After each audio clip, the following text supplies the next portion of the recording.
Morning मेरे नन्हे मुन्ने प्यारे बच्चों। आज हम लोग फिर से आए हैं इंग्लिश के क्लास में, है ना। पिछले हफ्ते आप लोगों ने पढ़ा था माय डियर वन का पहला कविता come to school just in time. आज हम लोग उसी प्रेयर को एक बार याद कर लेंगे कि अच्छे बच्चे बनने के लिए हम लोग को क्या क्या करना चाहिए। समय से स्कूल आना चाहिए और फिर लाइन लगते समय धक्का मुक्की बिल्कुल नहीं करना चाहिए, सीधे लाइन पे चुपचाप से खड़े होना चाहिए प्रार्थना के समय, और कभी भी कुछ भी खा के इधर उधर नहीं फेंकना चाहिए। पेंसिल का छिलका रबर दांत से कट के बहुत गंदी आदत है, ऐसे नहीं करना चाहिए। हमेशा हमें कहाँ लिखना चाहिए? पेपर में लिखना चाहिए। बड़ों का हमेशा आदर करना चाहिए। कोई भी आप टीचर से कभी भी आपको जब भेंट मुलाकात हो तो आपको प्रणाम करना चाहिए। ये सब बहुत सारी बातें हम लोगों ने सीखी थी और आप लोग तो सब अच्छे बच्चे हैं, तो आप लोग जरूर इन सब बातों को मानेंगे। तो आज बच्चों आप लोग फटाफट से जाइए और देखिए तो ऐसी कॉपी है क्या आपके पास? अगर ऐसी कॉपी है तो वो सामने लेके आके बैठ जाएंगे। पेंसिल हो, कलम हो, कुछ भी हो, लेके आके बैठ जाइए। और अगर ऐसी कॉपी नहीं है आपके पास तो जो कॉपी है वही लेके आप लोग बैठ जाइए। आज हम लोग उसी पार्ट में जो आप लोगों का नीचे दिया हुआ है, देखिए छोटा छोटा फिल इन द ब्लैंक्स दिया हुआ है, फिर क्या क्या है, प्रेयर का फर्स्ट लाइन लिखा हुआ है, फिर हम लोगों को अगला लाइन लिखना है। तो सारी बातें हम लोग अभी करेंगे। आप लोग जल्दी से अपना कॉपी कलम लेके बैठ जाइए। न्यू वर्ड्स, पाठ में दिए हुए नए शब्द। प्रेयर, प्रार्थना। डियर वन, प्रिय। थ्रो, फेंकना। एल्डर, बड़ा। ग्राउंड, जमीन। वेस्ट, कचरा।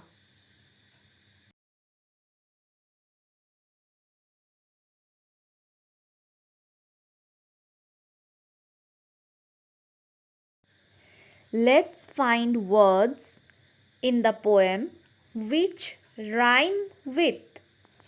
तो जैसे यहाँ पे लिखा हुआ है नियर, तो उसी जैसा सुनने वाला शब्द है डियर। डियर यानी प्रिय। फिर हॉल, वॉल, वॉल यानी दीवार। साउंड, फाउंड, फाउंड यानी पाया। Lime, time.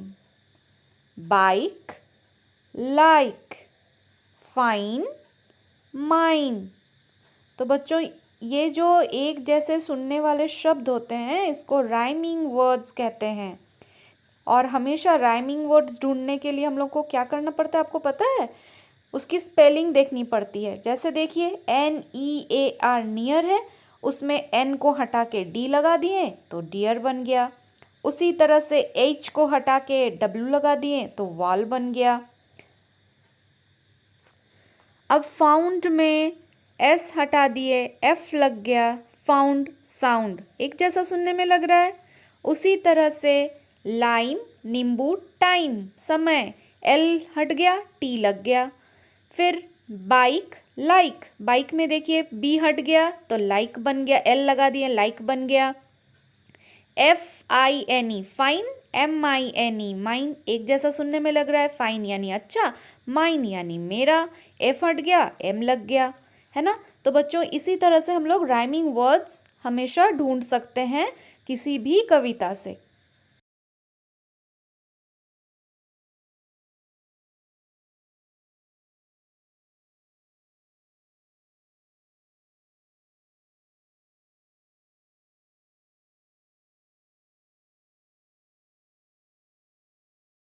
Let's read and complete the rhyme.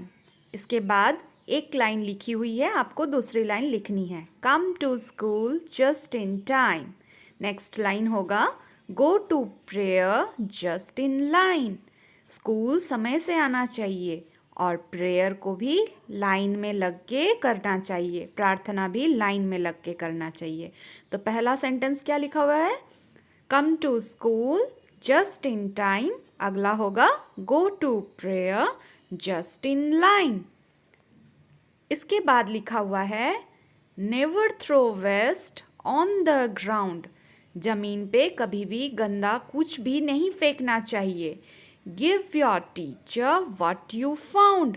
अपने शिक्षक को आप कोई भी चीज़ आपको मिले जो आपकी नहीं है उसे आप अपने टीचर को वापस दे देना चाहिए आपको। तो पूरा क्या हो गया बाबू? Come to school just in time, go to prayer just in line, never throw waste on the ground, give your teacher what you found. तो आप लोग भी जल्दी से ये अपनी अपने कॉपीज़ में लिख लीजिए, या तो आपके पास किताब है तो आप उसमें भी पेंसिल से अभी लिख लीजिए, फिर आप कॉपी में अच्छी हैंडराइटिंग में उसको लिख लें। उसके बाद वाली जो लाइन है उस पे ज़रा सा हम लोग अब ध्यान देंगे। क्या लिखा हुआ है देखिए, right on paper not on wall. इसका क्या मतलब हुआ? राइट ऑन पेपर, पेपर पे लिखना चाहिए, ना कि दीवार पे लिखना। कभी भी हमें पेपर पे ही लिखना है, दीवार पे नहीं। Greet your teachers elders all. हमें हमेशा अपने टीचर, अपने शिक्षक और अपने बड़ों का, एल्डर्स यानी आप बड़े, अपने टीचर्स और अपने बड़ों का सम्मान करना चाहिए, है ना? तो right on paper not on wall, greet your teachers elders all. Let's tick the right and cross the wrong after reading the poem. यहाँ पे जो भी लाइन लिखी हुई है उसमें जो सही बात है उसके आगे हम लोग सही का चिन्ह लगाएंगे, और जो गलत लिखा हुआ है उसके आगे हम लोग गलत का चिन्ह लगाएंगे। तो पहला लाइन क्या लिखा हुआ है बच्चों? Come to school on time. हमें समय से स्कूल जाना चाहिए। तो ये सही है या गलत? ये तो सही है, तो सही का चिन्ह। Never throw waste on the ground. हमें कभी भी कोई भी चीज़ को, चाहे वो गंदी चीज़ ही क्यों ना हो, खा के जो वो हम लोग फेंक देते हैं, वो वैसे चीज़ों को कभी भी ज़मीन पे नहीं गिराना चाहिए, फेंकना चाहिए। तो वो भी सही बात लिखी हुई है। Give mother what is found. आपको कोई भी चीज़ जो आपको मिले अचानक से, वो आपको अपनी माँ को देना चाहिए। ये भी सही बात है।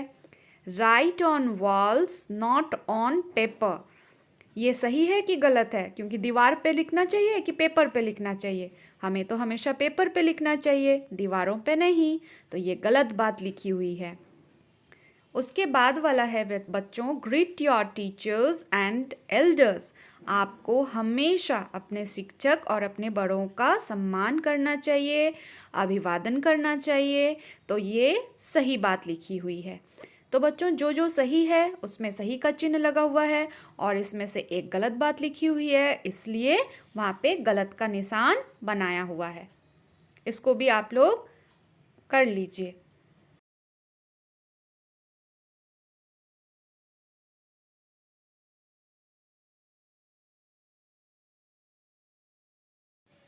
अब लिखा हुआ है, let's complete the sentences, one is done for you. आपको सेंटेंस को यानी वाक्य को पूरा करना है, एक आपके लिए किया हुआ है। तो देखिए यहाँ पे क्या लिखा हुआ है, would you like to be a teacher. क्या आपको टीचर यानी शिक्षक बनना पसंद है? फिर अगला नीचे में देखिए बॉक्स में कुछ कुछ लिखा हुआ है, उन सब से हमें चुन के लिखना है, ठीक है? Would you like to be a doctor. क्या आपको डॉक्टर बनना पसंद है? फिर अगला है, would you like to be a pilot. क्या आपको हवाई जहाज़ चलाने वाला वैसा बनना है? Would you like to be a player. क्या आपको कोई खिलाड़ी बनना है? Would you like to be a farmer. क्या आपको किसान बनना है? सब में देखिए आपसे पूछा गया है इसमें से आप क्या बनना चाहते हो। तो नीचे देखिए a doctor, a pilot, a player, a farmer, सब कुछ लिखा हुआ है। बस आपको सिर्फ चुन के इसमें से लिखना है। तो हम लोग इसको भी कर लेंगे अपने अपने कॉपी में।